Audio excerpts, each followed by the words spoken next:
Hindi naman masama, binibini. Clara, kung hindi dahil sa iyong pagpilit na ibigay ang pagkakataong iyon sa iyong kapatid, dahil sa iyong kakayahan, ikaw sana ay deputy director na ngayon. Ang kapatid kong si Luna ay bata pa. Kaya sana maging matiyaga ka sa kanya, Ginoong Santos. Eto, subukan mo. Sige. Magkaibigan naman tayo noon. Bakit palagi kang formal? Noong college entrance exam, ikaw ang numero 1 sa lalawigan.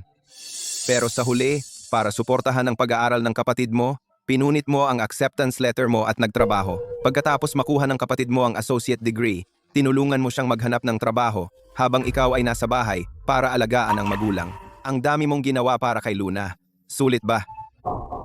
Naniniwala ako na si Luna ay hindi bibiguin ako. Magiging matagumpay siya. Siya nga pala, nasaan si Luna? Siya. Ginoong Santos, ano ang problema?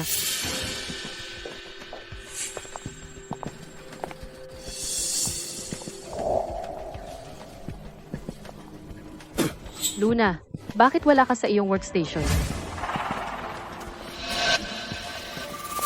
Bakit nandito ka na naman? Araw-araw kang nangangamusta. Obsessed ka ba? Nag-aalala lang ako sa'yo, kaya pumunta ako. Ikaw, may kasintahan ka ba? Siya ang kasintahan ko, si Victor. Simula ngayon, magre-resign na ako. Sabi ni Victor, siya na raw mag-aalaga sa akin. Luna, baliw ka ba? Teka, uwi tayo? Uwi kasama ka.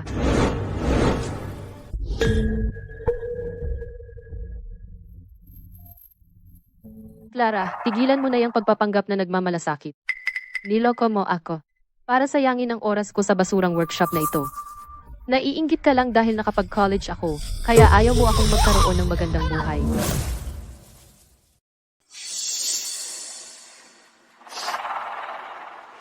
Luna, may pagkain ka lang dahil sa kapatid mo, pero naglakas loob ka pa siyang saktan, kaya humingi ka ng tawad ngayon din. Siya dapat ang humingi ng tawad.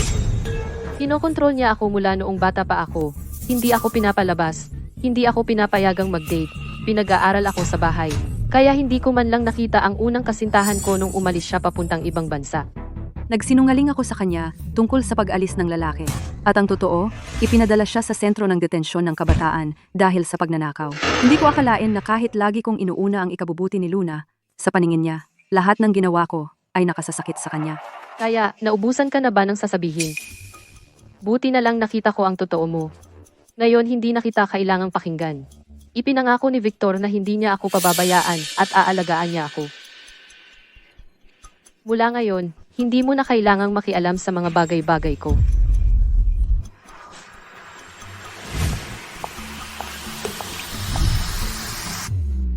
Hindi ko akalain na ang dami kong ginawa para kay Luna ay magiging dahilan para kamuhian niya ako ng ganito. Pero inalam ko na ang tungkol kay Victor, at kahit may pera ang pamilya niya, siya mismo ay walang tunay na kakayahan at madalas makisama sa mga kaduda-dudang tao. Kung si Luna ay mananatili sa kanya, magiging maayos kaya siya? Palagi niyang iniisip na sobra akong mapang-ialam at mali lahat ng pinili ko. Hayaan niyang makita niya sa pagkakataong ito kung gaano katama ang sarili niyang mga desisyon. Ano ang susunod mong gagawin? Mayroon akong proposal. Gusto kitang kunin bilang supervisor ng workshop. $10,000 kada buwan. May komisyon at bonus. Huwag mo nang alalahanin ang mga magulang mo dahil kukuha ako ng caregiver para sa kanila. Well, Hindi mo ba gusto na makita ni Luna na naging mas mahusay ka pagkatapos iwan siya? salamat pagbubutihin ko. Luna, hindi mo pinahalagahan ang pagkakataong ibinigay sa iyo, kaya sige, humakbang ka sa sarili mong bangin.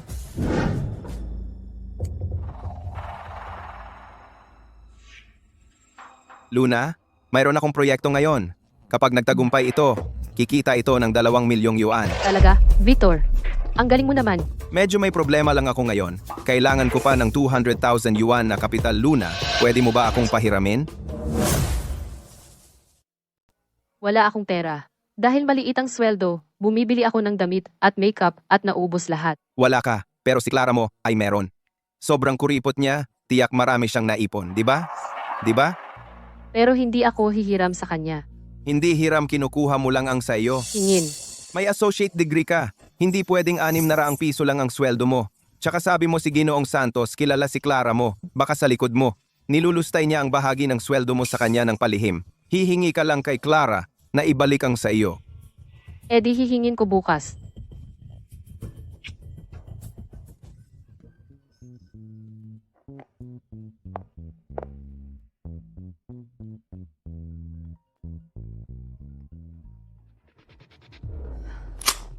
Luna, anong nangyayari? Clara, nagtanong ako sa team leader. 800 piso ang sweldo ko kada buwan, pero 600 piso lang ang binabayad nila sa akin. At ang natitira, bakit napupunta sa iyo? Isoli mo.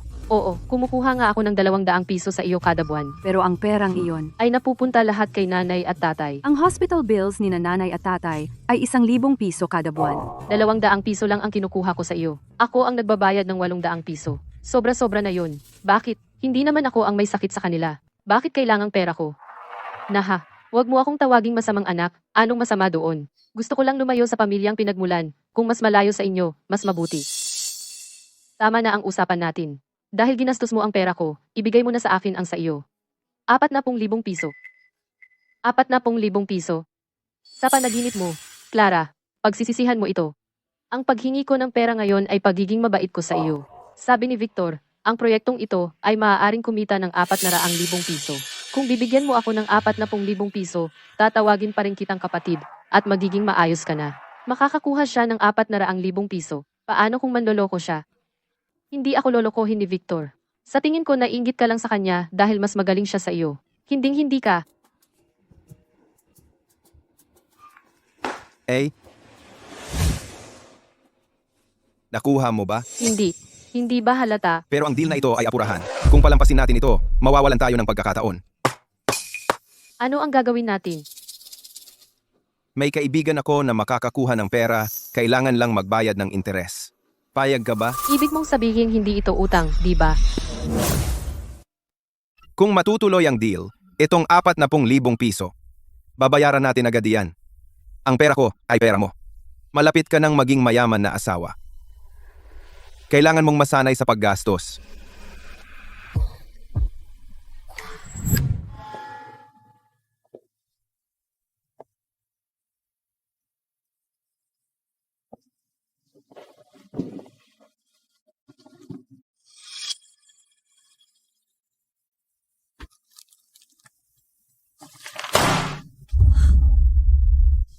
Pumirma ka lang dito at sa iyo na ang 40,000 piso. Sige, pumirma ka. Sandali, basahin ko muna ang kasunduan. Ito ang pinakamatalik kong kaibigan. Kung titingnan mo ang kontrata, ibig sabihin, hindi mo siya pinagkakatiwalaan. Paano kung tumanggi silang magpahiram? Pipirma na ako ngayon.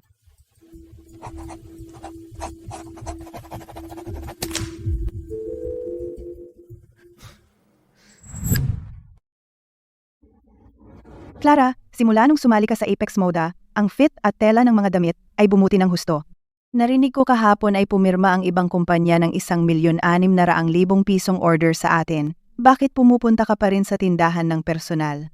Ang batch na ito ay mga bagong estilo. Nandito ako para makita ang market response. Ang ganda ng mga damit na ito. Pumasok tayo at tingnan.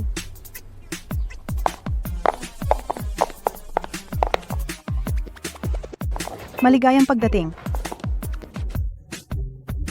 Clara? Clara? Hindi ba iyon ang kapatid ni Luna? Si Luna ay napakahusay. Bakit ang kapatid niya ay nagtatrabaho bilang tindera? Clara, sinabi mo noon na hindi ako mabubuhay kung wala ka. Pero tingnan mo ang sarili mo ngayon. Sino ba ang hindi maganda ang kalagayan ngayon?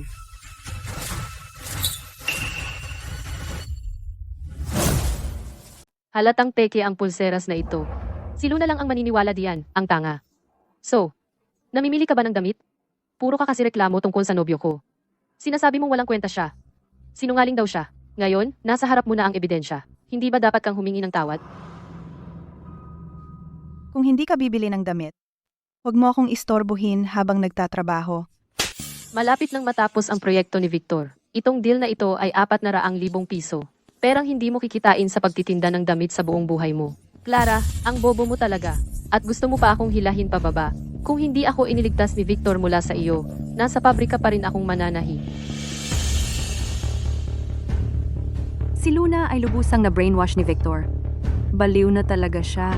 Sa ganoong tao, Lahat ng sasabihin ko ay magmumukha akong walang utang na loob. Hayaan na lang siya. Hayaan siyang maghukay ng sariling hukay. oo, dati akong bulag. Hindi ko nakita ang talino ni Victor sa negosyo.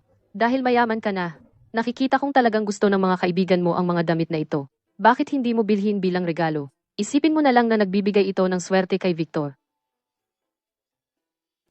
Oo, Luna. Mayaman ka na ngayon. Bilhan mo na lang ako ng isang damit. Luna, gusto ko ito. Kunin ko na ito. Luna, ang yaman mo. Ibibigay mo naman sa amin, di ba? Sige, ipak ito at ito. Bagay din sa inyo itong mga ito. Pumapayat ang katawan ninyo. Ito, nagpapaliwanag ng balat ninyo. Hindi naman mahal ang mga ito. Kunin na lang lahat. Sige, kunin na.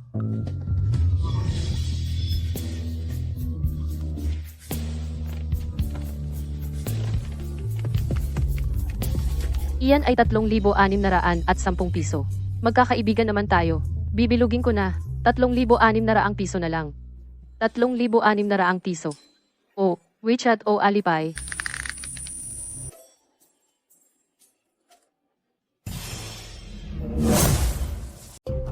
Ang kapal ng mukha mong maningil ng ganyan kamahal sa tindahan mo? Anong klasing damit ang nagkakahalaga ng 3,600 piso? Lahat ito ay imported na tela. Mga nakaistilong disenyo. Mahal, pero maganda naman. Ang yaman mo naman. Huwag mong sabihin kuripot ka. Hindi naman. Nagtatanong lang naman ako. Iscan mo sa Alipay. Success ang pagbabayad. Salamat. Salamat, Luna. Ang generous ni Luna. Masaya ka na sa maliit na regalo. Kapag natuloy na ang proyekto ni Victor, mas magaganda pa ang darating. Sinusuyo lang nila siya kasi may pera si Luna. Nagpapakasip-sip lang sila. Akala ni Luna ay may tunay siyang kaibigan. Honey, Bakit mo ginamit ang nakalink na account para magbayad ng 3,600? Hindi ba sinabi mong matuto akong gumastos? Tsaka, mahigit 2,000 lang naman iyon. Wala akong pakialam. Kahit ano pa ang binili mo, ibalik mo lahat.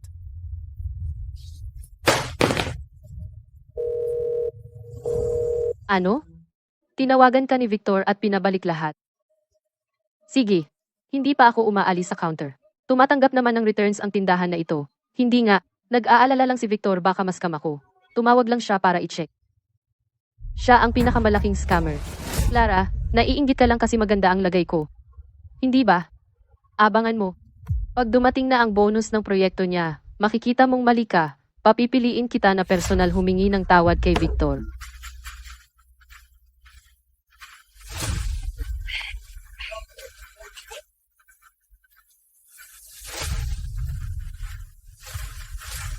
Talagang hinihintay ko na mahulog ka sa impyerno.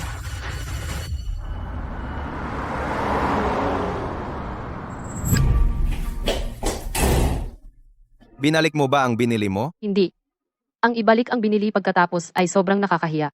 At yung bonus mo sa proyekto darating na naman, di ba? Anong pakialam mo sa 2,000 piso? Bonus sa proyekto? Sasabihin ko sa'yo, bigo ang proyekto. Ngayon, may utang tayong 10,000 piso. Niloloko mo ba ako? Sabi mo sigurado yan. Ang negosyo, may taasan at babaan. Ang talo-talo. Ano magagawa ko? Ano ngayon? May utang tayong 10,000 piso. Paano natin babayaran yan? Hindi tayo. Ikaw, ang pumirma. May utang kang 40,000 piso. Sobrang overdue na. Kailangan mong magbayad ng triple.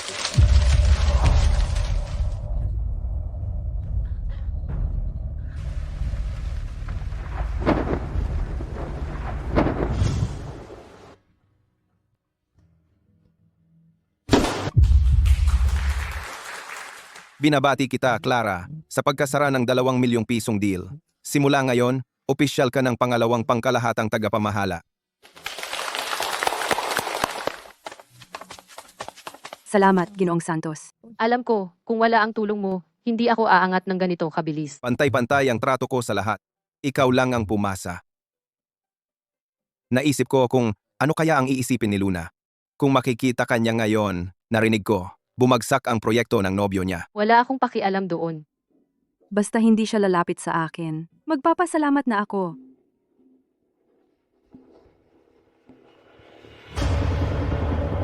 Hala, siya na nga. Kung hihingi siya ng tulong ngayon, papatawarin mo ba siya? Bakit di ka sumasagot? Bumagsak ang pamumuhunan ng nobyo ko. May utang akong 40,000 piso. Nagbabartender ako ngayon. At nagkukunwari kang, di mo ako nakikita. Bayaran mo muna ang utang ko. Magtatrabaho ako at babayaran kita. Yun ang pangako ko. Tigilan mo na ang pagpapanggap na di mo ako nakikita. Ako lang ang kapatid mo. Kaya mo bang ako'y maghirap sa bar? Sagutin mo ang tawag, Luna. Sobrang inoverate kita. Nakita mo ang mga mensahe, di ba? Ikaw ang pumili nito. Kung may kakayahan ang lalaking ito, hindi kanya papagtatrabahuhin. Ngayon, nagsisisi ka na? Tiyak na magtatagumpay si Victor. Ang kapal ng mukha mong maging walang utang na loob. Narito ako para magmakaawa sa'yo. Ito ang idea mo ng pagmamakaawa. Pwede kitang pautangin ng pera, pero kailangan mong makipaghiwalay kay Victor. Hindi mo lang kayang makita akong masaya. May gusto ka ba kay Victor? Magkakaroon kami ng magandang buhay. Huwag kang maging bastos. Walang pag-asa. Talagang walang pag-asa.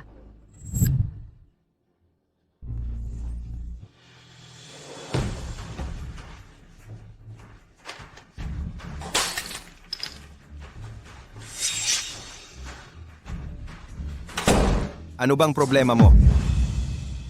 Dahil lahat kay Clara. Sabi niya tutulungan niya akong bayaran ang utang ko, pero kung maghihiwalay lang tayo.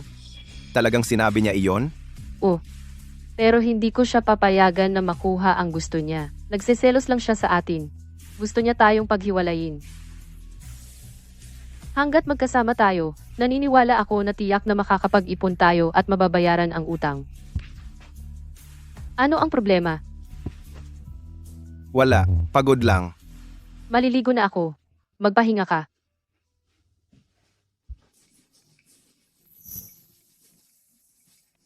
Paano nating haharapin ang pera? Gaya ng napag-usapan natin, madaling lokohin ang babaeng ito, walang utak. Bukas, puntahan ninyo siya at kunin. Sino ang kukunin? Hindi tungkol sa trabaho.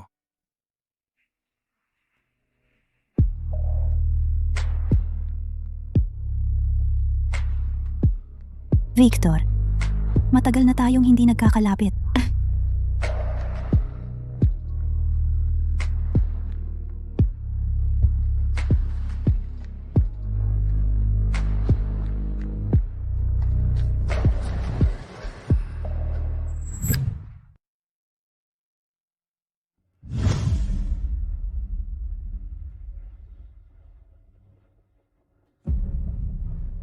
Pwede mo siyang kunin.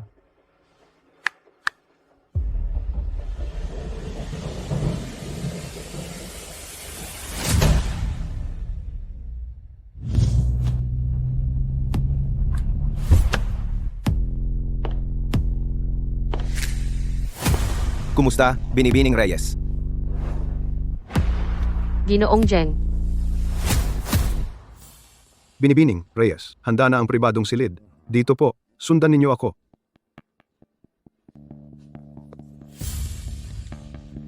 Mauna ka munang pumasok. Pupunta ako sandali.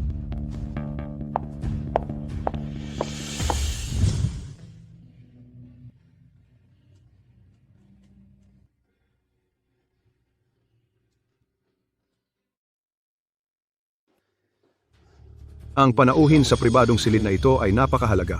Sila ay isang malaking kliyente ng aming restaurant. Mag-ingat, tratuhin ng tama. Kung may magkakamali, malalagay ka sa matinding problema. Opo, Ginoo. Sino ba siya para sa kanya? Hindi mo alam? Ang Binibining Reyes na darating mamaya ay ang pinakamalaking pangalan sa fashion ngayon? Nakapag-close siya ng $2 milyong na deal sa loob lamang ng kalahating buwan. Binibining Reyes. Pareho tayo ng apelyido. Bakit ako'y nandito nag-aantay ng mesa? Clara. Ano ang ginagawa mo dito? Kumain ka na. Ikaw? Clara, ito ay isang mamahaling restaurant. $400 bawat tao. Ikaw, nagbebenta ng damit? Kaya mo bang pumasok dito? Lumabas ka dito. Luna, Anong klaseng buhay ang mayroon ka ngayon? naghihintay ng mesa sa araw. Nagbebenta ng inumin sa mga bar sa gabi. Ito ba ang magandang buhay na ipinagmamalaki mo? At hindi ka pa rin nagsisisi. Paano mo nasabi iyan? Tingnan mo ako ngayon, lahat ito ay dahil sa iyo. Kung hindi mo tinanggihan akong bigyan ng pera, bakit ko kailangang magtrabaho ng ganitong mga trabaho? Ang pagiging magkapatid sa isang taong makasarili tulad mo ang pinakamalaking pagsisisi sa buhay ko. Wala nang pag-asa.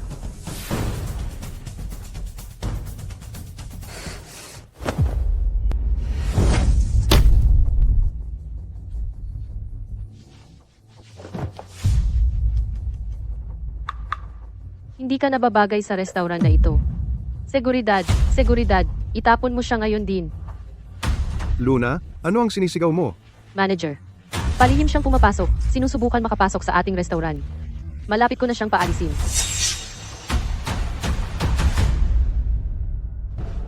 Pasensya na, humihingi ako ng tawad. Kasalanan ko ang hindi maayos na pamamahala at naka-offend sa iyo. Okay ka lang? Siya ay isang simpleng tindera na walang pera. Hindi na kailangang maging masyadong magalang sa kanya. Manager, bakit hindi mo pa siya pinalayas? Si Binibining Reyes ay kaibigan ng ating amo. Humingi ka ng tawad kay Binibining Reyes ngayon. Anong Binibining Reyes? Ikaw. Ikaw si Binibining Reyes. Imposible. Nakita ko siya ng sarili kong mga mata na nagtitinda ng damit sa tindahang iyon. Paano naging Binibining Reyes? Clara, sinadya mo iyon, di ba? Naging VP ka, at inilagay mo ako sa workshop na manahin ng damit. Para sa $15,000 sa isang buwan, ginagawa mo lang ito para hiyain ako. Binigyan kita ng pagkakataon. Noong una, hinayaan ka ni Arturo na pumasok sa workshop. Pero ipinilit mong sumunod kay Victor. Naging VP ako. Pinaghirapan ko ito ng hakbang-hakbang. Hindi ito basta na lang ibinigay. Kalokohan. Ninakaw mo ang pagkakataon ko. Naiinggit ka dahil nag-aral ako sa kolehiyo. Natatakot ka na gagalingan kita. Kaya tinatapakan mo ako at umaakyat ka sa iyong paraan. Clara, masama kang tao. Luna, tanggal ka na. Puputulin namin lahat ng sahod mo. Mag-impake ka at umalis, ngayon. Sige, aalis na ako. Wala akong pakialam sa pera mong walang kwenta. Ang boyfriend ko ang susunod na malaking tao sa Star City. Lahat kayo ay umalipusta sa akin. Aayusin ko ang isyong ito sa inyo mamaya. Ang ibig mong sabihin ay si Victor na talunan. Malamang na tumakas na siya sa bayan. At umaasa ka pa rin sa kanya. Huwag mo siyang sabihin ng ganyan. Palagi mong sinusubukan na pumagitna sa amin. Ako at si Victor. Anong kabutihan ang naidudulot nito sa iyo? Wala pa akong nakitang taong baluktot na gaya mo. Hindi mo kayang makita ang iba na masaya. Hayaan mong sabihin ko sa iyo ang isang bagay. Si Victor ang pinakamabuting tao sa mundo para sa akin. Ang pinakamabuti. Hindi niya ako kailanman ipagkakanulo sa buhay na ito. Hintayin mo lang. Malapit na. Malalaman mo ang katotohanan.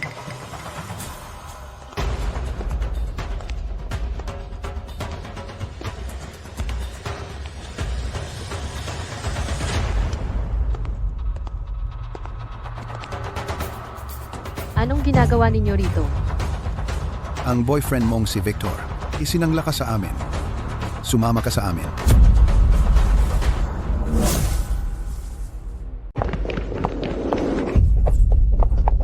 Clara. Clara, tulungan mo ako. Ano? Nakikialam ka ba? Hindi ako makikialam. Gawin mo ang gusto mo.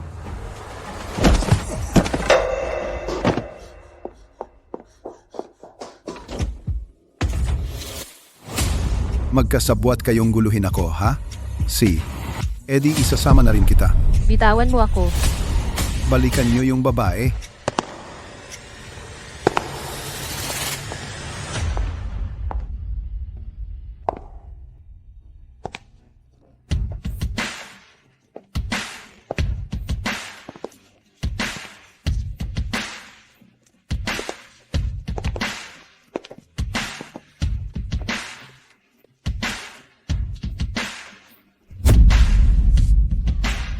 Bitawan mo siya.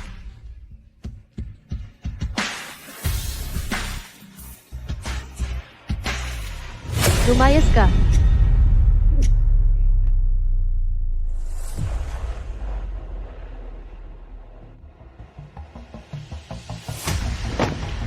Ang bait ng kapatid mo sa'yo at sinaktan mo siya ng ganito. Humingi ka ng tawad sa kanya. Kapatid ko siya. Tama lang na mabait siya sa akin. Iyon ang dapat niyang gawin. Bakit ako hihingi ng tawad? Sa tingin ko, sabwat ka sa mga thug na iyon. Nagpapanggap lang. Sinisira ang relasyon namin ni Victor. Nababaliw ka na. Anong problema? Hindi ka naman. Buntis, di ba? Buntis ako. Nag-umpisa na kaming mag-anak ni Victor. Ipagkakanulo ka ni Victor. At gusto mo pa rin siyang maging pamilya? Ang pagbubuntis ni Luna ay hindi maliit na bagay. Si Victor ay hindi angkop maging ama. Nagkakampi ka lang. Minamaliit mo si Victor. Natatakot ka lang na magtagumpay siya, di ba? Uuwi na ako ngayon. Para sabihin kay Victor ang magandang balita. Magiging kami ang pinakamasayang pamilya. Ano ang dapat nating gawin? Ginoong Jeng, pasensya na at nasaksihan mo ang gulo ng pamilya namin. Tara, pumasok na tayo.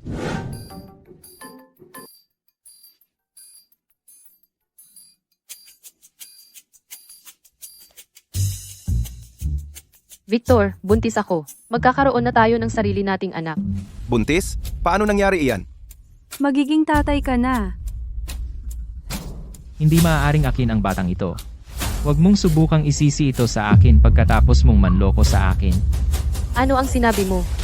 Sino ang nakakaalam kung kaninong bastardo ang dala-dala mo? Huwag mo akong madamay sa kasalanan mo.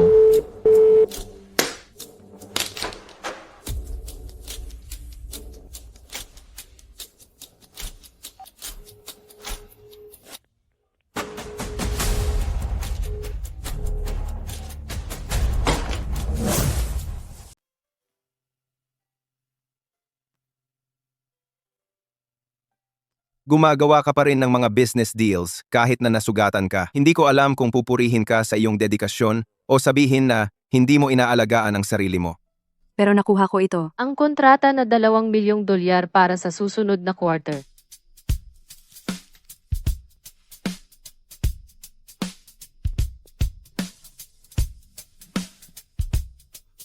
Clara,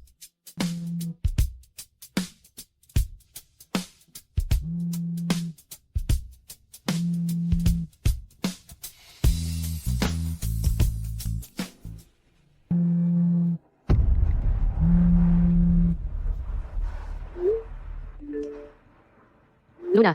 Luna. Ah.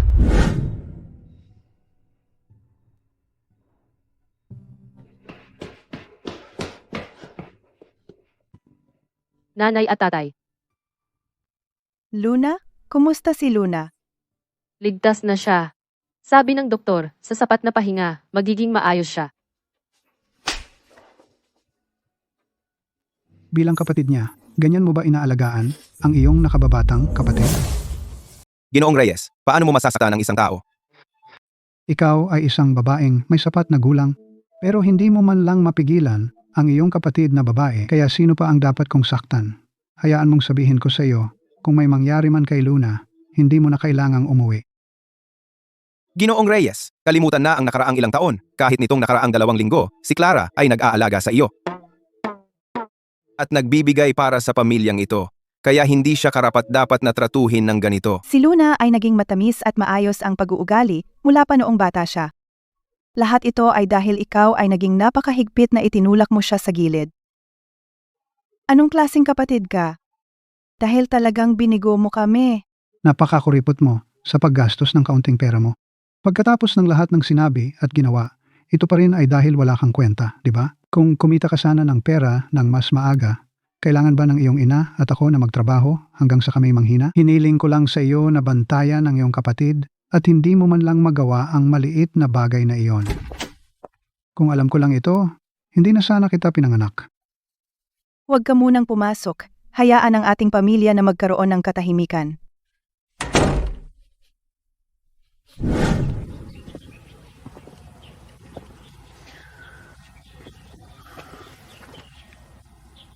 Clara, May gusto akong sabihin sa iyo.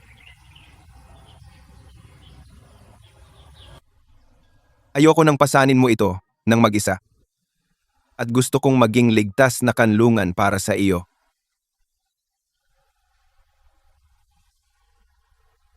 Pumayag ka ba?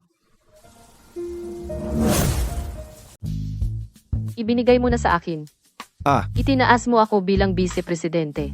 Huwag mong sabihing magbibigay ka sa akin ng pwesto mo bilang punong ehekutibo. Hindi, iniisip ko lang. Ano ang iniisip mo?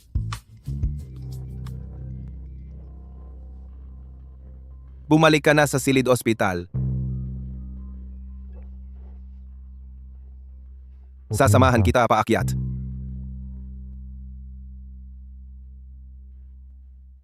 Ginoong Santos, malapit na magsimula ang pulong. Nasaan ka? Mauna ka na. Ayos lang ako. Nagdesisyon na ako. Palagi nilang sinasabi na sobra akong mahigpit kay Luna, kaya naman siya naging ganito. Kung gayon, titigil na ako sa pakikialam. Hindi na ako makikialam kanino man.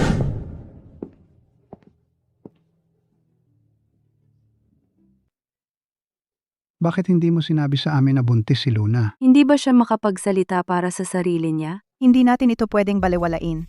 Kung kumalat ang balita, ano na ang reputasyon ni Luna? Iilan lang sa atin ang nakakaalam nito. Ipalaglag ang sanggol. Kung hindi mo sasabihin, at hindi ko sasabihin, paano ito malalaman ng iba? Hindi ako magpapalaglag.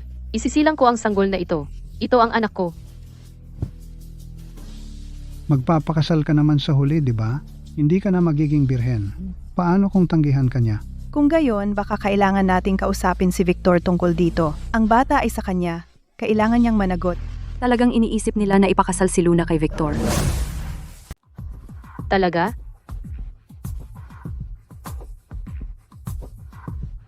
Clara, May problema ka ba diyan?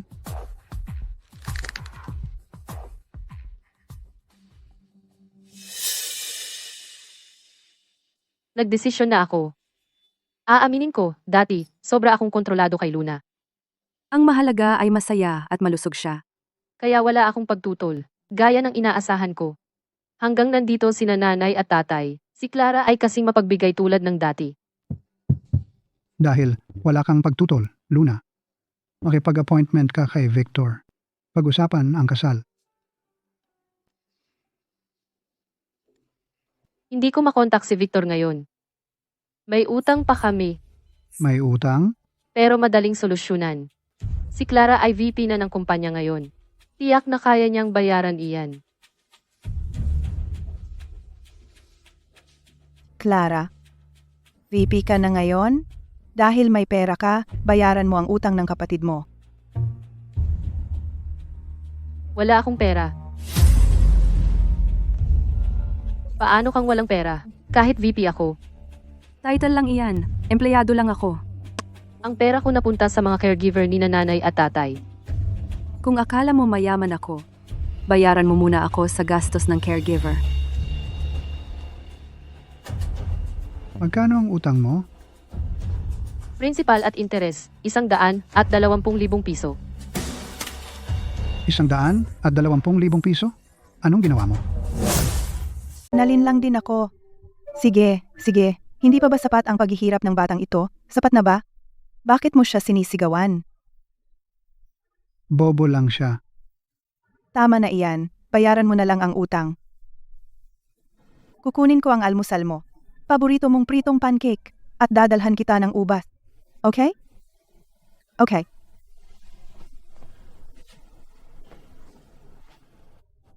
Nandito ka pa. Gusto mo bang sumama sa amin mag-almusal? Laging ganito, Yung tatlo sa kanila, ang tunay na pamilya, at ako ay laging. ang nakakalimutan. Hindi na kailangan. May mga gamit ako sa Apex Moda. Aalis na ako.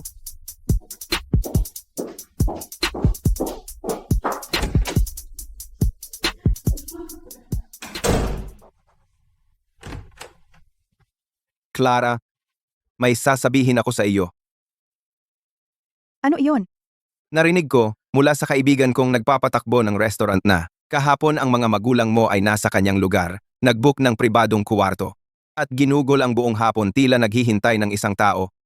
pero iniwan lang. Maya-maya sa kwarto, ang tatay mo nagalit ng sobra, nagmumura tungkol sa pagiging hinamak.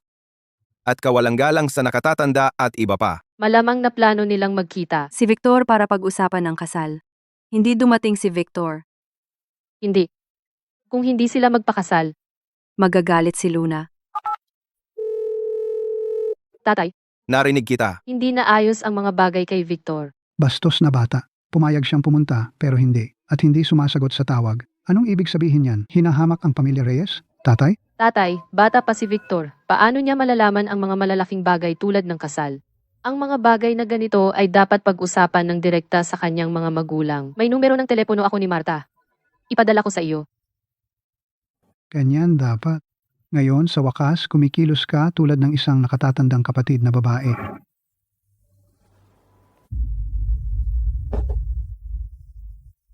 Pumayag ka, napakasalan ni Luna, si Victor. Hindi ito ang talagang gusto ni Luna. Kaya hahayaan ko na siya. Kanina lang, sa unang pagkakataon sa loob ng 27 taon, pinuri ako ng tatay ko. Grabe, ignorante at hangal na pamilya. Kaya hayaan silang makita kung gaano mali ang kanilang pagpili.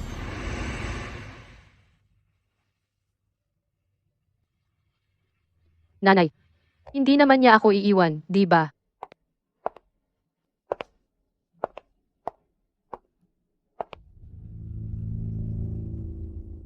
Sinasabi mong buntis ka sa anak ni Victor? Seryoso ka ba? Sa panahon ngayon, may mga babaeng nagpapakaloko, tapos hahanap ng madaling utusan na sisisihin. Ang Victor natin ay isang mabuting bata. Hindi niya malalaman na niloloko siya. Sumusumpa ako talagang kay Victor ito. Kung hindi ka naniniwala, pwedeng magpa-DNA test. Hindi ako takot. Katamtaman lang ang kanyang itsura. Ang anak ko ay may magagandang kinabukasan. Alam mo, yung mga prinsesa, mayayamang babae, pila-pila sa paghabol sa kanya. Ang pag-aasawa ng maaga, makakahadlang sa kinabukasan ng anak ko. Hindi mo pwedeng sabihin iyan.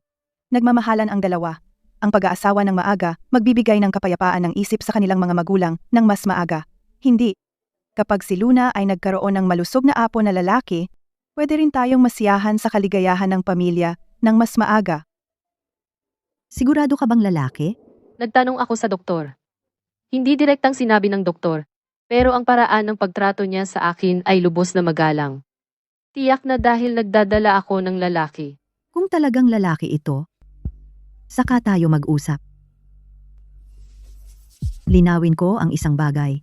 Ang pamilya mo ay umaangat sa pag-aasawa, kaya bukod sa mga gastusin sa kasal, wala nang iba. Bigay kaya at alahas ng kasal, bahay at kotse kayong bahala. Walang bigay kaya o alahas ng kasal. Paano kung dumating ang mga tagabayan? Hindi ba tayo tatawanan? Kayo na ang bahala. Mayaman si Clara. Siya ang VP. Kung bangkarote talaga siya, pwede siyang umutang sa kumpanya. Basta, ginagawa niya ang sinasabi ko. At close siya kay Ryan.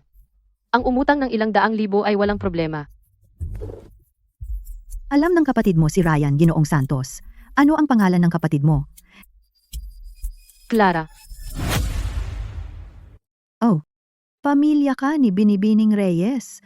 Ang liit ng mundo. Noong nakaraang buwan, nakasama pa namin siya sa trabaho. Kung gayon, tapos na.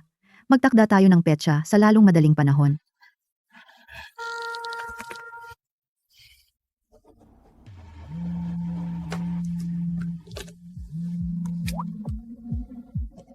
Clara, nakausap na namin ang nanay ni Victor. Nakatakda na ang petsa. Maghanda ka. Kailangan mong magkaroon ng alahas ng kasal at 177,000 piso para sa bigay kaya na handa bago ang kasal.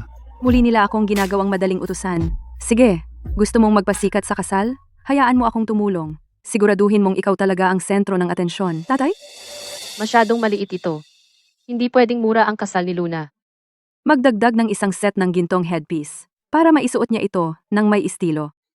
177,000 piso ay hindi sapat na swerte. Gawin nating 216,000 piso. Para maging tunay na swerteng numero. At ang mga sasakyan sa kasal? Ang hotel at bangkete?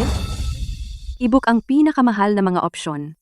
Ang pinakamagandang fleet ng mga sasakyan Ang pinakamagandang hotel, ang pinakakahanga-hangang bangkete, para malaman ng lahat ng darating na ang anak ng aming pamilya ay ikakasal. At ito ay hindi naman mukhang pangit. Mabuti. Si Clara pa rin ang may sense. Alam ng tatay na mahal mo ang bunso mong kapatid. Ang kasal na ito ay isang bagay na hindi mo makakalimutan.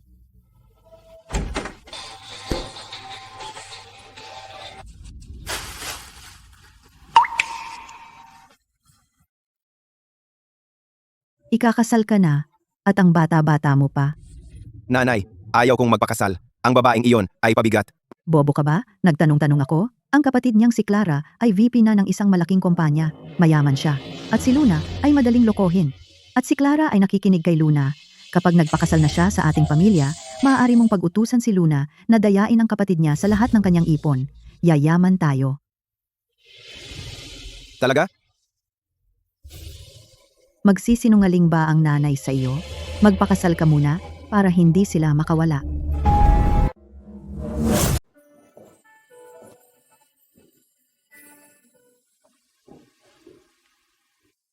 Diyos ko, Luna, ang ganda ng damit mo. Tiyak mahal ito, di ba? Ito ay custom-made na damit. 31,600 piso. Walang problema. Clara, pumili ako ng damit pangkasal. Nagkakahalaga ito ng 31,600 piso. Magpadala ka ng tao para dalhin ang pera. Nasa meeting ako ngayon, kaya magsulat ka na lang ng IOU sa tindahan. Sabihin mo babayaran mo mamaya. Susulatan kita ng IO. Sabi ng kapatid ko babayaran niya mamaya.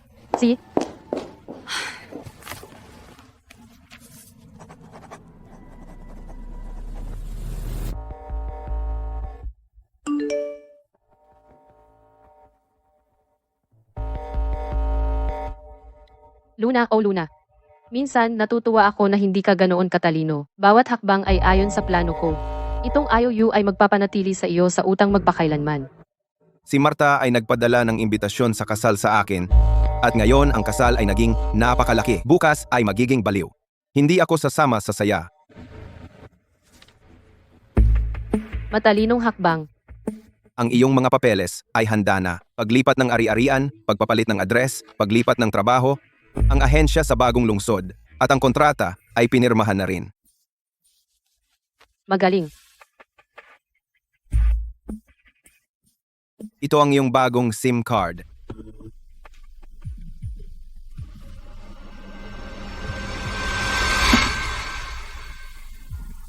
Simula bukas. Sa wakas ay makakaya ko na naiwaksi sila.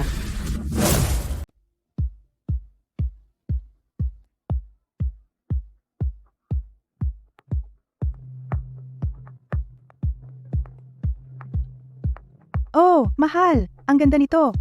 Hahaha. Makakasama natin si Luna at masisiyahan din sa magandang buhay. Kung hindi, mga taong tulad natin. Hindi magkakaroon ng pagkakataon na pumasok sa isang magarbong hotel para kumain. Tama? Kayo ang maswerte dahil may anak kayong kahanga-hanga. Ngayon, kakain at iinom tayo hanggang sa mabusog. Tuloy po kayo, tuloy! Luna, ang iyong alahas ng kasal at singsing na diamante, bakit hindi pa naihahatid? Magsisimula na ang kasal. Kailangan nating ilatag ang mga ito. Oo, tawagan ko at magtanong. Ang numerong iyong diniyal ay putol. Mangyaring suriin at i-dial muli. Luna, ano ang problema? Ano ang problema? Ako, Hindi ako makakuha ng linya sa telepono ni Clara. paano nangyari iyon? Ang numerong iyong dinyal ay putol. Ang batang iyan, pinutol niya ang kanyang numero. Paano nangyari ito? Miss Luna, ang damit pangkasal mo ay nagkakahalaga ng 31,600 piso at ang mga damit ng abay at kasuotan ng ina, kabuuan ay 36,400 piso. Nagkasundo tayong magbayad sa araw ng kasal. Paano mo balak magbayad? At ang pera namin sa limo? Mayroon din kaming IOU para sa sapatos pangkasal. Dinala rin namin iyon.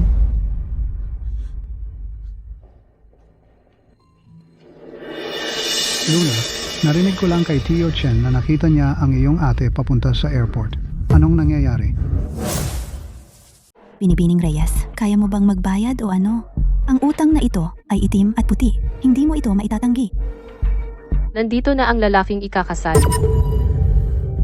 Lahat, hayaan mo akong magbayad pagkatapos ng kasal. Pangako ko, babayaran ko ito. Pakiusap, nakikiusap ako sa'yo. Si, Edi maghanda muna tayo. ngunit sa sandaling matapos ang kasal, gusto ko na ang pera ko.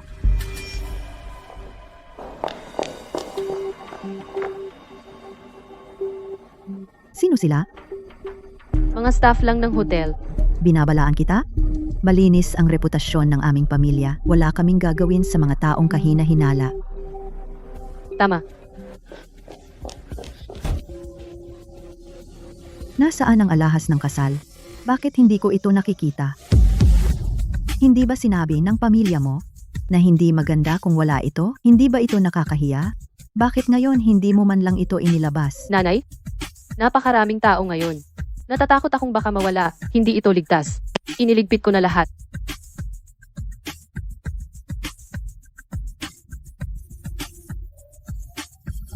Nasaan ang kapatid mo?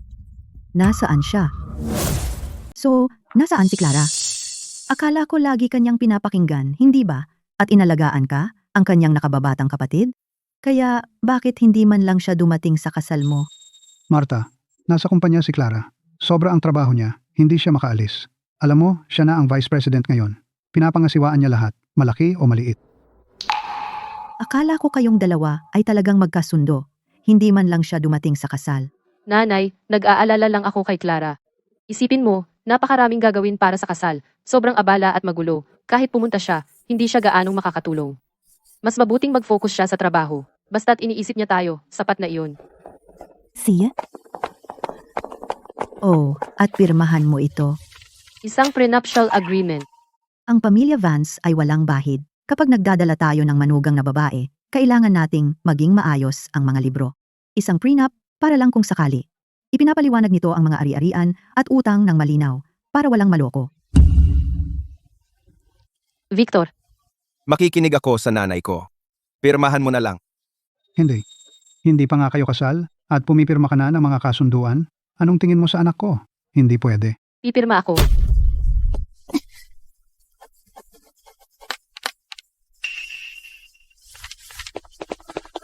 Nobya at nobyo, oras na para sa seremonya. Oras na para pumasok.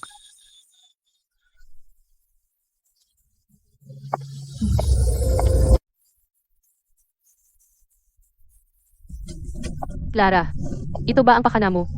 Para gawin akong masama sa pinakamahalaga kong araw. Gusto mo akong aminin na talo ako, hindi ako susuko. Patutunayan ko sa iyo. Mas magiging masaya ako kaysa sa iyo. Tiyak. Luna, Gagawin namin ang kahit anong gusto mo sa regalo ng pera sa kasal. Ginamit namin lahat para bayaran ang mga utang. Ang hotel, ang bridal shop at iba pa. May utang pa kaming 40,000 piso. Ano ang gagawin natin? hindi ba kayo makakahanap ng paraan? Bakit lagi niyo akong tinatanong?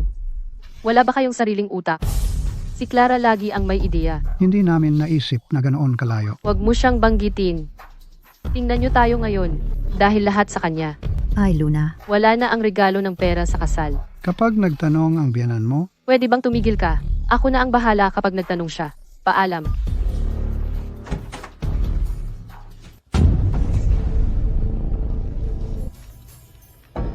Nanay, anong ginagawa mo dito?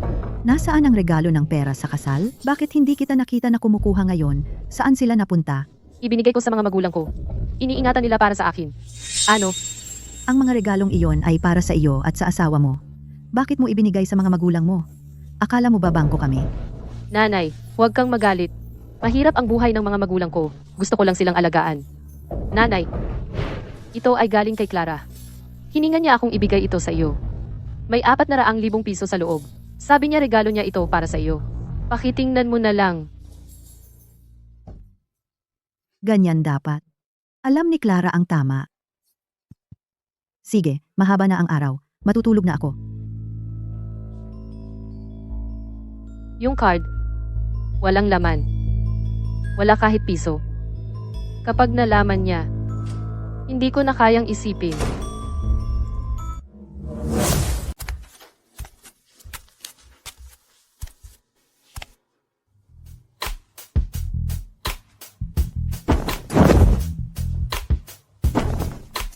Hindi. Buntis ako. Eh ano kung buntis ka? Ayos lang. Hindi. Hindi, seryoso. Hintayin natin pagkapanganak ng sanggol, okay? Ang boring mo naman.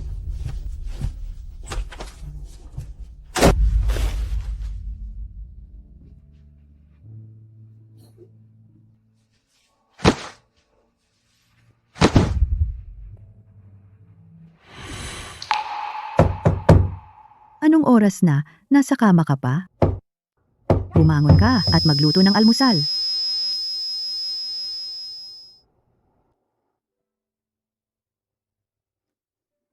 Dalawamput ilang taong gulang na ako at hindi pa ako nakapasok sa kusina. Paano ako magluluto? Ano ba to? Karapat dapat ba ito sa tao? Ako. Hindi pa ako nakapagluto. Humpo. Hindi pa? E di matuto kang magluto. Nag-asawa ka sa pamilya Vance at hindi ka man lang marunong magluto? Anong klaseng manugang na babae ka? Gawin mo ulit.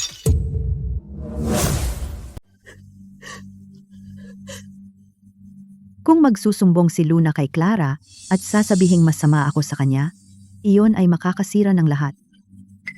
Sige, sige, tumigil ka sa pag-iyak. Hindi mo alam kung paano? Matuto ka na lang ng dahan-dahan. Kahit hindi para sa akin, isipin mo si Victor. Iniwan niya ako noong gabi ng kasal natin at tumakas. Bakit ko siya dapat isipin? Pare-pareho lang ang mga lalaki. May sarili silang mga social event, mga kaibigan, mga social circle. Hindi sila pwedeng dumikit sa asawa nila buong araw. Bilang isang asawa, kailangan mong maging maunawain. Kung hindi dahil sa VP mong kapatid, sino ang mag-aabala na lambingin ang isang prinsesa tulad mo? Kapag nahuli na ang kapatid mo, saka kita tuturuan ng leksyon. Tatay, nahanap mo na ba si Clara? Hindi pa. Sabi ng kumpanya niya na nag-resign na siya. Binigay na rin niya ang apartment niya. Naka-off ang phone. Pinablock ako sa WeChat. Buong araw kaming naghahanap ng nanay mo. Wala talagang bakas. Luna, Sa tingin mo ba iniwan niya talaga tayo? hindi siya makakatakas. Magpatuloy ka sa paghahanap. Puntahan mo ang mga dating kaklase niya, mga kasamahan sa trabaho. Pumunta ka sa kumpanya ni Ryan at abangan siya. Hindi ako naniniwalang kaya niyang mawala ng parang bula. Clara, akala mo ba? Ang pagtakas ay solusyon sa lahat. Hayaan mong sabihin ko sa'yo, hindi mo ako matatanggal kailanman. Kailanman.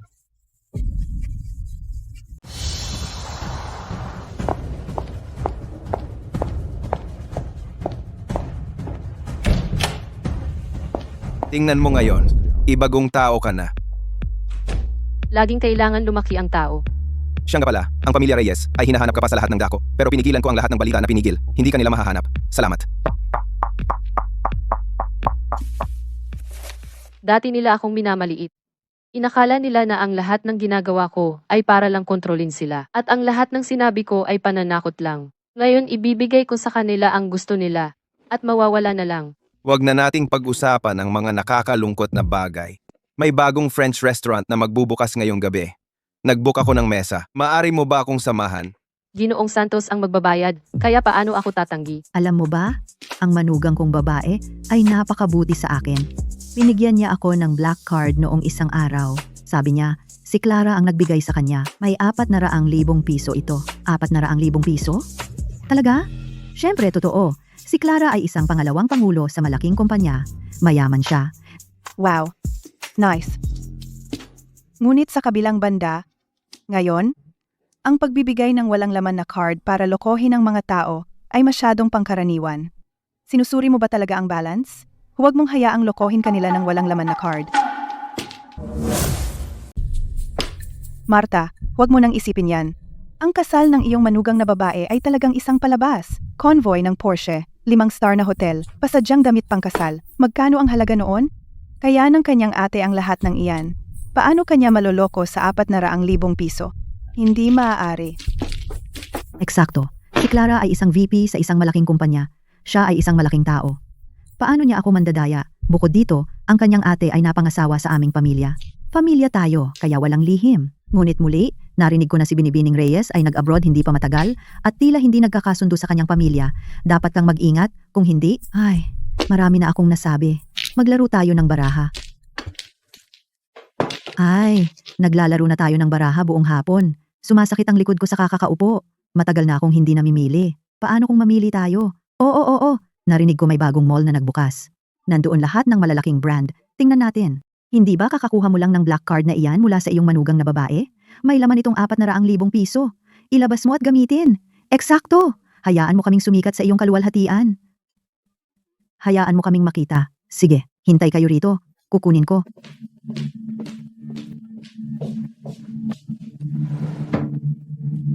₱400,000 piso. Kalahati ng buhay ko na ang lumipas. Hindi pa ako nakakita ng ganoon karaming pera. Ngayon, hahayaan ko ang mga ginang na iyan na makakita ng isang magandang tanawin. Tara na, ngayon, ako ang taya. Kunin mo ang anumang magustuhan mo. Maligayang pagdating. Ano ang maaari kong ipakita sa inyo, mga ginang? Ipakita mo sa akin ang pinakamahal ninyong mga bag. Marami akong pera. Huwag mo akong lokohin ng mumurahing bagay. Oo. Si Marta ay nagdala ng black card ngayon. Ito ay isang black card na nagkakahalaga ng 80,000 piso. Hindi pa ako nakakita ng ganyan dati. Marta, kailangan mong ipakita sa amin.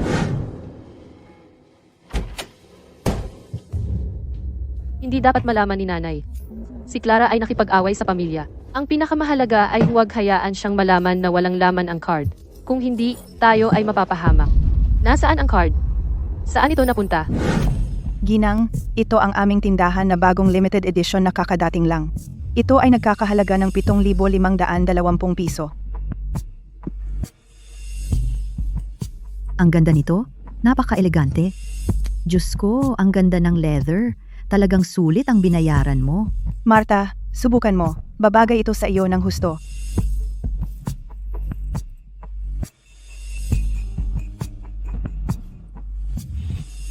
Maganda. Kukunin ko ito. I-swipe mo ang card. Ay, swipe mo.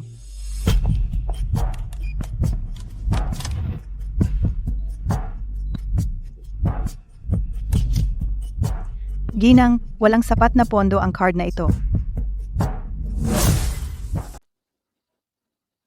Ma'am, wala talagang laman ang card na ito. Gusto mo bang subukan ang ibang card? Hindi. Imposible yan. Subukan mo ulit. Ma'am, hindi pa rin gumagana. Nakita mo? Sinabi ko sa'yo. Ngayon, estafa sa walang laman na card ay laganap na. Alam mo ba? Tama na. Mabait naman ang manugang kong babae sa akin. Baka nakalimutan lang niyang i-load ang card na ito. Pababalikin ko siya mamaya para mag-transfer.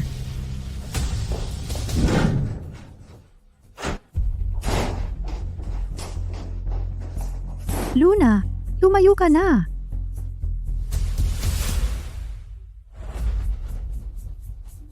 Anong problema? Itong card, wala kahit piso. Sinusubukan mo akong lokohin ng walang laman na card? Nanay, pakiusap. Hayaan mo akong magpaliwanag. Magpaliwanag ng ano, ha? Anong nangyayari sa kapatid mo? Hindi ba sinabi mo na laging sumusunod sa iyo iyon? Hindi ba sinabi mo na ibibigay niya sa iyo ang lahat? Nasaan siya ngayon? Nanay, si Clara. Tumakas siya. Tumakas? Saan? Binablock na niya ang lahat sa pamilya. Hindi na maabot ang phone niya. Wala kaming mahanap na kahit saan. So sinasabi mo sa akin na ang VP mong kapatid na mayayaman ay hindi magbibigay kahit piso sa pamilya natin? Ang kapal ng mukha mo. Sinusubukan mong manggulang sa pamilya namin sa pamamagitan ng pandaraya sa kasal? Nagsagawa ka ng pandaraya sa kasal at sa tingin mo tama ka? Nanay, paano mo nagawang manakit ng tao? Ano kung sinaktan kita? Akala ko ang pamilya niyong Reyes ay napakakayang-kaya. Pero pakitang tao lang pala lahat. Ang pagpapakasal ng anak ko sa iyo ay isang malaking sakuna. Hindi totoo yan, nanay. Si Clara ay talagang mayaman. Hindi lang namin siya mahanap ngayon. Sige, hanapin mo siya. Hindi ka aalis sa bahay na ito hanggat hindi mo siya nahahanap. Akala ko ito ay magagandang bagay. Pero peke pala ang lahat. mayroon ba talagang tunay sa iyo? Nanay, pakiusap. Hindi ko talaga alam na darating ito sa ganito. Simula ngayon, ikaw ang bahala sa lahat ng gawaing bahay. Paglalaba, pagluluto, paglinis, huwag kang magpabaya sa alinman. At bawat buwan, magbabayad ka sa akin ng 1,000 piso para sa gastusin sa bahay. Walang pera, walang pagkain.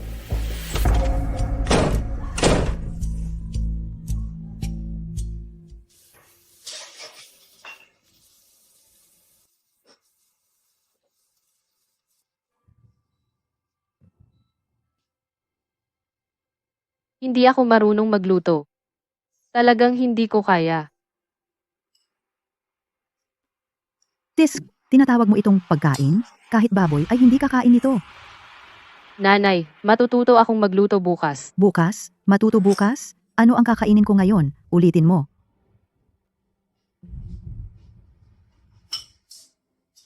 Walang kwenta ang asawa mo. Wala siyang kayang gawin. Sabi ko, palayasin na natin siya ngayon. Maghintay pa tayo ng kaunti. Baka talaga nating mahanap si Clara. Hemp. Sa panaginip mo?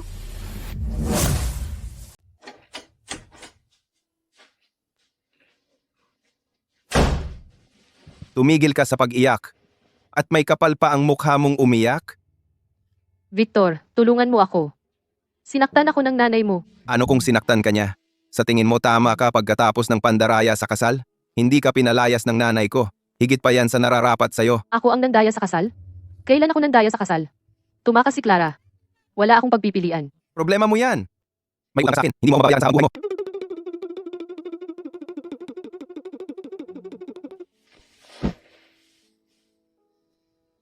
Clara. Ito ba ang gusto mo? Nasiyahan ka na ba?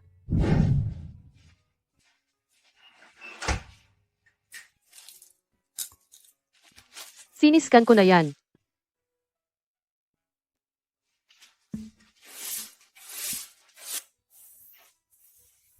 Nanay, huwag po. Ano? Hindi ko pwedeng itapon? Ito ang bahay ko. Kumakain ka ng pagkain ko, nakatira ka sa ilalim ng bubong ko, at nagrereklamo ka pa sa mga gawaing bahay?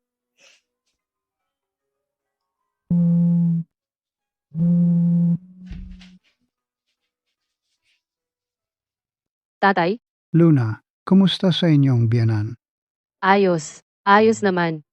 Sina nanay at tatay ay naghahanap pa rin kay Clara. Wala pa ring balita. Pareho kaming nagtatrabaho sa malayo ngayon. Halos sapat lang ang kinikita namin bawat buwan para mabayaran ang mga utang. Kailan nyo naman ako susunduin? Luna, manatili ka muna sa inyong biyanan. Susunduin ka namin kapag nabayaran na ang utang. Wala na silang magagawa. Mag-isa na lang ako ngayon.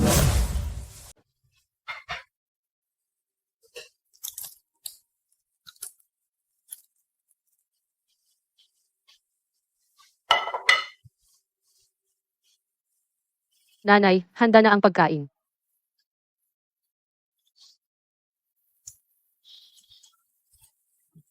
Sapat na. Uy, may check-up ka bukas para sa buntis. Sa ospital? Nagpatingin ako sa isang tao. Sabi nila, itong sanggol ay maaaring babae. Pero hindi ako naniniwala. Hindi mo ba sinabi dati na tiyak na lalaki ito? Bukas, magpa-ultrasound para makasigurado. Nanay, sabi ng doktor, hindi pwede ang pagsusuri ng kasarian. Labag ito sa patakaran. Anong patakaran? May kilala akong mga tao. Kaunting pera lang, tapos na. Kung babae, alisin agad. Huwag mong pigilan ang anak ko.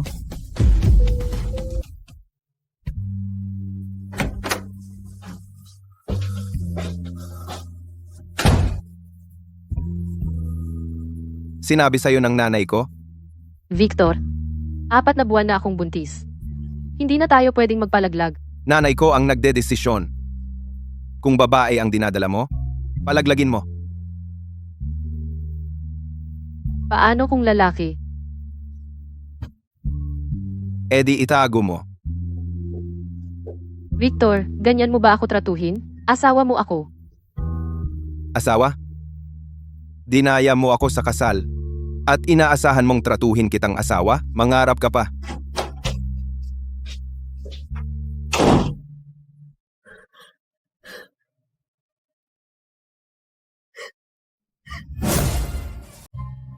Doktor, lalaki ba o babae? Ayon sa patakaran ng ospital, hindi namin maaaring sabihin ang kasarian ng sanggol. Pakiusap, nakikiusap ako sa'yo. Iginigiit ng biyenan ko na alamin ko.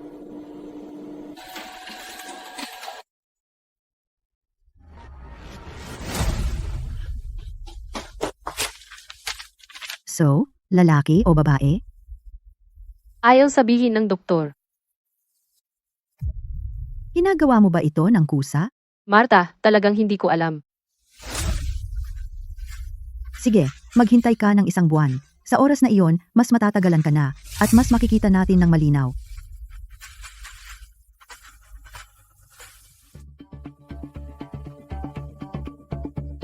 Ang laki na ng tiyan mo. Lalaki ba o babae? Dapat alam mo na ngayon. Marta, lalaki man o babae. Ito ay apo mo. Hindi ko ito maaaring ipa-abort. Anong sinabi mo? Hindi ko ipa-abort ang sanggol na ito. Ito ang anak ko. Walang makakasakit sa kanya. Sino ka ba sa akala mo? Papaano mo ako nasasagot? Kung maglakas loob kang saktan ng anak ko, tatawag ako ng pulis.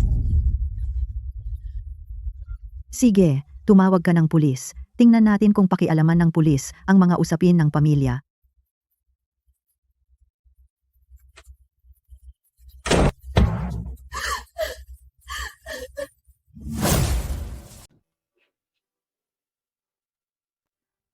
Bumalik ka na. Kumuha ako ng tubig para sa iyo. Victor, sabi ng nanay mo na magpa-abort ako. Magsalita ka naman. Ano pa bang sasabihin? Tama ang nanay ko. Kung may pabigat ka, mas mabuting ipa-abort mo na ngayon. Pero anak mo ito. Sino ang may alam kung akin ba ito? Isang babaeng katulad mo. Malamang may ibang lalaki. Victor, bastardo ka.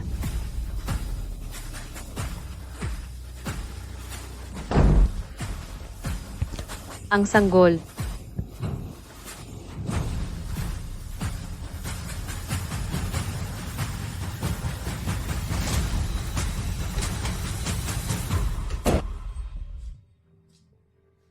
Tulong. May tao ba dyan?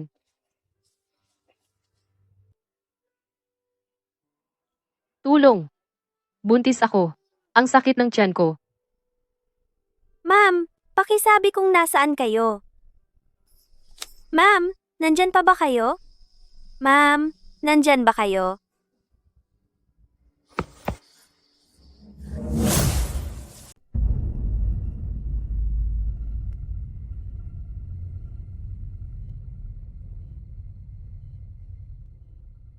Sanggol ko.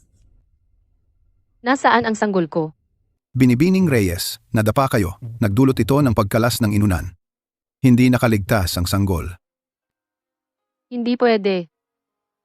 Nagsisinungaling ka sa akin. Narito pa ang sanggol ko. Binibining Reyes, bata ka pa, pwede ka pang magkaanak sa susunod. Hindi.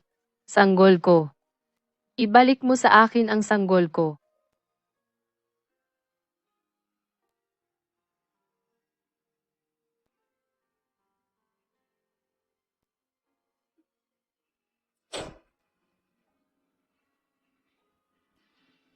Wala na ang sanggol. Tapos na. Hindi natin alam kung ito ba ay isang Vance. Ano ang sinabi mo? Ano ang sinabi ko? Alam na alam mo ang ibig kong sabihin. Isang babaeng katulad mo ay malamang may ibang lalaki. At sinasabing ito ay isang Vance. Sabihin mo ulit. Sobra na. Tumigil na kayo. Wala na ang sanggol. Ano naman? Hindi ko naman gusto iyon. Victor. Tao ka ba talaga? Bakit hindi ako tao? Ikaw ang nadulas at nahulog. Wala iyon sa akin.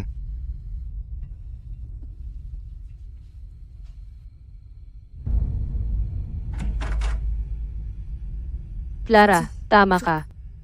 Sobrang mali ako.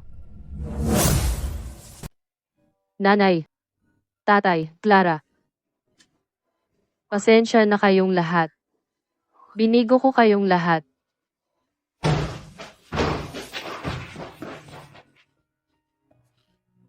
Nanay, tatay, pasensya na, tatay. Pasensya na, Yang bastardo na si Victor. Pagbabayarin ko siya. tatay. Huwag kang umalis. Ako ang pumili nito. Karapat-dapat lang sa akin. Luna, umuwi ka na sa atin. Hindi ka na pahihirapan ni nanay. Gusto ko nang umuwi.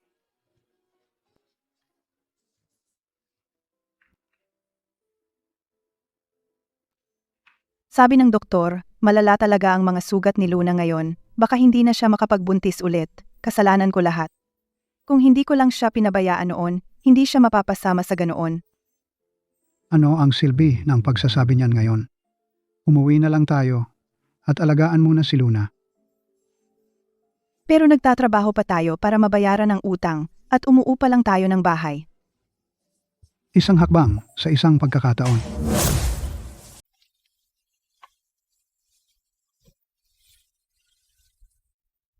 Hindi na ako babalik.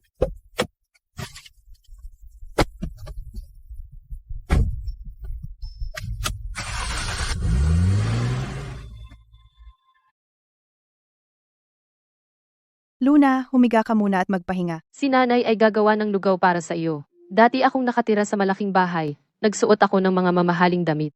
Paano ako napunta sa ganitong sitwasyon? Luna, huwag mong isipin ang nakaraan. Basta't nandito ka. Nanay, nasaan si Clara? Natagpuan mo ba siya? Ilang buwan na kaming naghahanap. Wala talagang balita. Para siyang nawala sa balat ng lupa.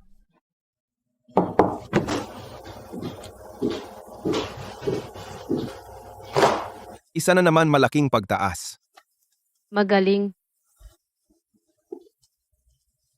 Siya nga pala. May sasabihin ako sa iyo. Ano iyon? Nawala ng sanggol si Luna. Pinalayas siya ng pamilya ni Victor. Nakatira na siya ngayon sa mga magulang mo. Sa isang inuupahang apartment. Ganoon ba? Puntahan mo siya. Ang kailangan niya ay matutong tumayo sa sarili niyang mga paa. Hindi ako ang magliligtas sa kanya.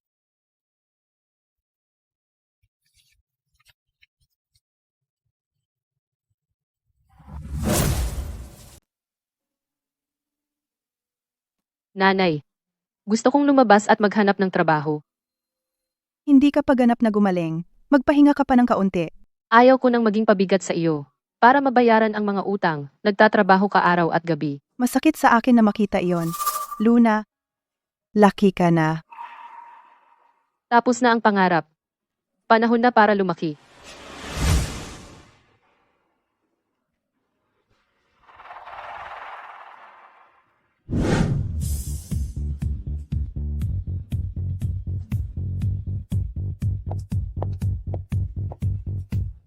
May karanasan ka ba sa trabaho? Oo, dati akong nagtatrabaho sa Hobbyworks. Sige, punan mo ang isang form at maghintay ng abiso.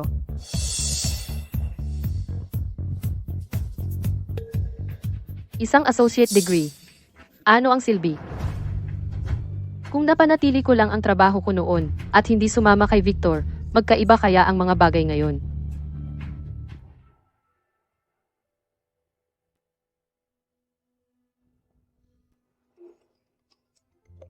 Kumusta? Luna, ang perang inutang mo sa akin dati, kailan mo babayaran ng 1,000 piso? Kailan? Ilang beses na kitang tinanong. Ako. Nagkakaproblema ako sa pera kamakailan. Pwede mo ba akong bigyan ng ilang araw pa? 3 buwan ka nang nagpapaantala. Hindi mo ba sinabi na mayaman ang pamilya mo? Hindi ba ang iyong ate ay vice-presidente? Hindi ka pa makabayad ng 1,000 piso? Wala talaga ako nito ngayon. Bigyan mo lang ako ng kaunting oras pa. Sige, bibigyan kita ng 2 linggo pa. Kung hindi ka magbabayad sa oras na iyon, huwag mo akong sisihin sa pagiging walang awa. Dati kong inakala na sila ang aking matalik na mga kaibigan. Mukhang dahil lang sa pera ko sila nakikipag-hangout sa akin.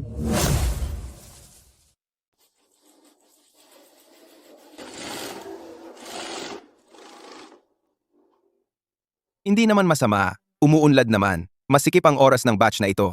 Baka kailangan nating mag-overtime ngayong gabi. Kaya mo ba? Walang problema, kaya ko ito. Balita ko dati kang nagtatrabaho sa opisina. Bakit ka nandito sa amin? Bata ako at tanga, napunta sa maling landas. Ngayon gusto kong ayusin ang buhay ko. Ayos lang yon. Basta natuto ka sa iyong mga pagkakamali. Dahan-dahan lang.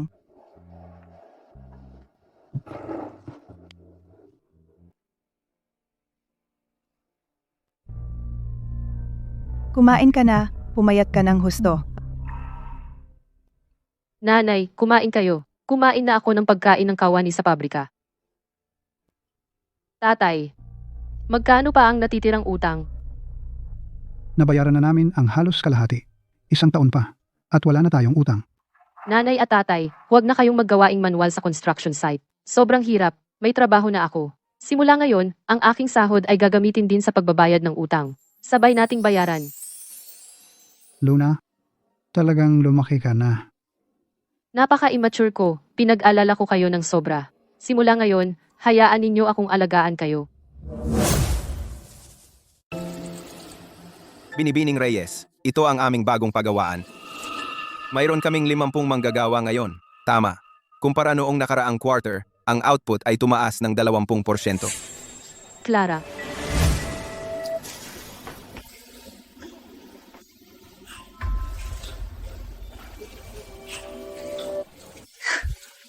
Talagang wala ako sa sarili ko. Paano siya nandito? Nagkita kayo? Luna, magaling ka sa mga nakaraang buwan. Talagang mahusay. Ang aming pabrika ay naghahanap ng pumili ng grupo para sa pagsasanay sa punong tanggapan. Interesado ka? Pagsasanay? Saan? Lungsod ng Mayumi, ang aming punong tanggapan ng korporasyon. Pagkatapos ng pagsasanay, babalik ka bilang isang team leader. Ginoong Cruz, ako. Pag-iisipan ko ito. Sige.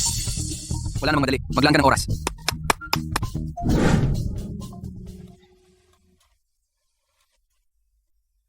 Clara. Alam kong ikaw malamang ay hindi makikita ito. Gusto ko lang sabihin. Mali ako. Tama ka. Si Victor ay isang manloloko. Tama ka. Ang mga kaibigang iyon ay hindi totoo sa akin. Tama ka. Hindi ako dapat naging matigas ang ulo. Tama ka sa lahat.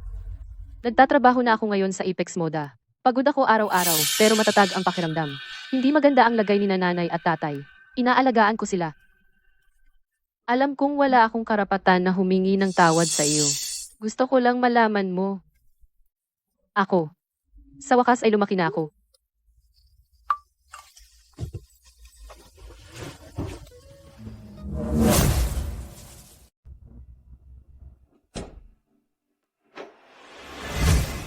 Sa susunod na buwan, bibilhin natin yung nasa Xingcheng na Apex Moda. Alam ko, sa oras na iyon, pupunta ako sa Xingcheng. Sigurado ka bang pupunta ka? Nandiyan ang taong ayaw mong makita. May mga bagay na kailangan mong harapin. Nagbago ka. Ang dati mong sarili ay kayang isakripisyo ang lahat para sa pamilya. Ang ngayon mong sarili, marunong nang mabuhay para sa sarili. Pero alam ko, hindi mo pa rin sila kayang bitawan. Oo nga, kahit anong paghiwalay. Sila pa rin ang aking pamilya.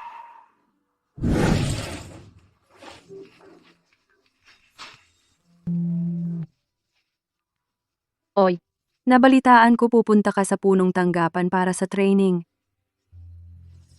Clara, Pupunta ka ba o hindi?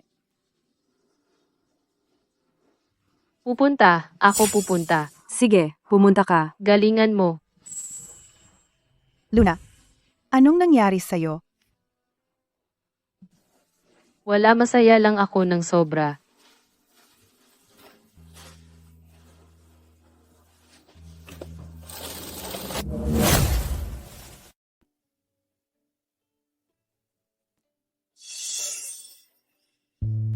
Sa pagkakataong ito, hindi ko hahayaan na mabigo si Clara muli. Kailangan kong umasa sa sarili ko at gumawa ng sarili kong paraan.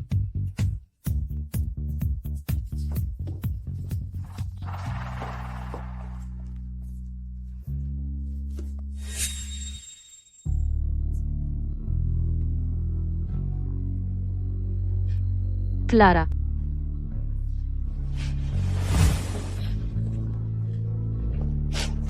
Clara, pasensya na talaga. Okay, huwag kang umiyak. Clara, nagkamali ako. Alam kong nagulo ko. Hindi kita dapat balewalain. Hindi ako dapat sumama kay Victor. Hindi ko dapat ginawa yun sa'yo. Pasensya na talaga. Natutuwa akong nakabalik ka.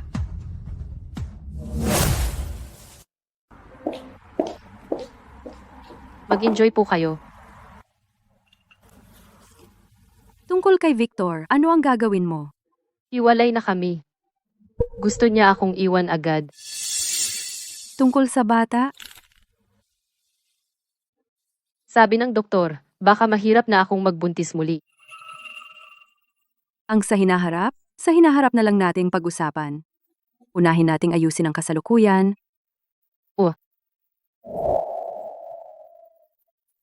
Clara, mula ngayon, hindi na ako magiging pabago-bago. Pagtatrabaho ako ng mabuti at aalagaan sina nanay at tatay.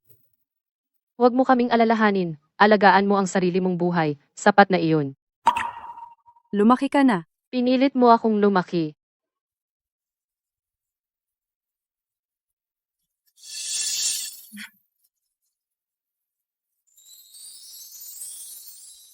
Magandang araw, Ginoong Santos.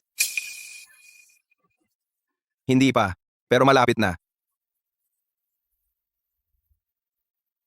Ginoong Santos, salamat po. Salamat din po sa pagtulong kay Clara at sa aming pamilya. Walang anuman, dapat lang. Bumalik ka at magtrabaho ng mabuti. Kung may problema, tawagan mo ako. Oo, Clara, aalis na ako. Clara, sigurado akong hindi kita bibiguin.